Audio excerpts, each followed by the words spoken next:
Hello again, and as part of the Heart to Soul inspirational series, this video is basically a synopsis of my understanding of the parable of the lost sheep, the Good Shepherd. As a young man growing up in Catholic Ireland, it never really meant a lot to me, but as a young monk in training, I have a lot to thank the Church for introducing me to such a wealth of wonderful teachings as found in both the Old and New Testament Bible. There was a richness there that I never really fully comprehended until much later in life, and in particular living here in a rural community where at this time of year, springtime, you can see the farmer with the sheep, taking care of them as they prepared to lamb. And just the other day I was meandering with the 3 dogs through the woodland, and as I came out of the woods, there in the field were the most beautiful little spring lambs, probably just a few days old, and it brought back to memory the parable of the Good Shepherd.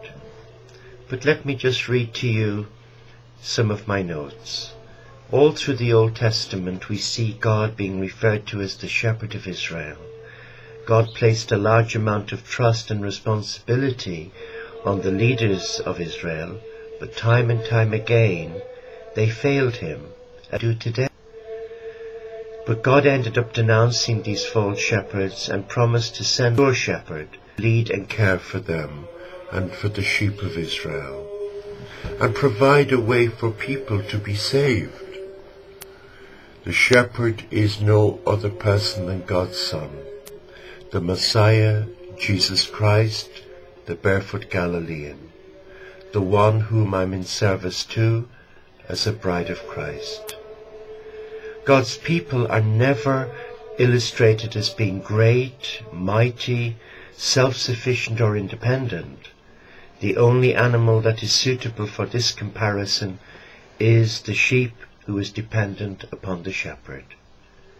However, God thinks more of his followers than a shepherd feels towards the sheep, which is dealt with in the last 2 verses of Psalm 23. In the Middle East, shepherds and their sheep were and still are a common sight. Just about everyone knows a shepherd's role and how important it is, especially among the common working class people of Judea. A shepherd's job in and around the Holy Lands has hardly changed since a certain David, later to be king of Israel, worked as a shepherd looking after his father's sheep all those thousands of years ago. Sheep are a valuable commodity, and like anything valuable, they are closely guarded and kept safe. The only way to ensure this is for the shepherd to live day and night alongside his sheep. What a wonderful thought. A shepherd will protect and look after his flock at any cost. He sees to the needs of the flock as a whole by guiding them to new grazing land and watering holes, and protect them from attack from wild animals. Individual sheep are equally important and valuable. Any sheep going astray will be found, and any injured sheep will be cared for. Most sheep grow to trust their shepherd and will follow him wherever he goes. They learn to recognize his voice and even learn the sound that the tapping of his staff makes. Despite knowing who is in charge, they will still rebel and wander away or refuse to be caught if they are in need of help. Of course, being sheep, they will also follow each other blindly, without the shepherd to guide, allowing themselves to become lost. The strength of this image and comparison is indeed evident today. Looking back over the centuries and millennia, we can see a continual, prolific outpouring of art depicting Christ as a shepherd. Ever since David wrote Psalm 23, it has not lost any of its strength or meaning and is just as powerful today as it was then. Anyone who is involved with ministry work will use Psalm 23 many, many times, as it is such a powerful but simple image that sums up perfectly God's relationship with mankind. Excuse me.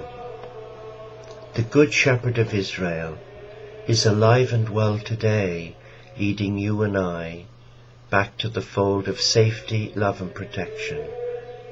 And as one who braces into faith, spirituality, in the footsteps of St. Francis, a great eco-spiritual warrior and mystic, his spirituality embraced God through the natural world, encompassing all of creation, and sheep would have focused in that.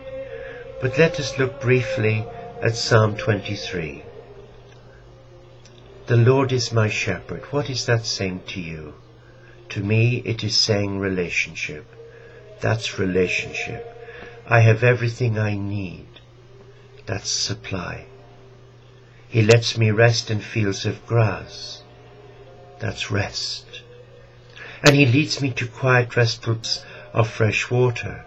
And that's saying to my heart, refreshment. God will provide refreshment. He gives me wings. That's healing. He guides me in the right paths. That's guidance. As he promised, that's purpose. Even if I go through the deepest darkness by experiencing the dark night of the soul, which I have done and no doubt will continue to do in my faith journey, that's testing. I will not be afraid. That's saying to my heart, protection. For you are with me. What's that saying? That's saying faithfulness. That my God is faithful to the end. Your shepherd's rod and staff protect me. That is saying discipline, so important in the spiritual life. You prepare a banquet for me where all my enemies can see me. That's saying to me, have hope against all the odds. You welcome me as an honored friend and anoint my head with oil. That is definitely God saying, this is my gift of consecration to you. You fill my cup to the brim. That's saying that my God is a God of abundance. I know that your goodness and love will be with me all the days of my life. That's blessing. And your house will be my home for as long as I live. That's security. And when it says forever, that's eternity.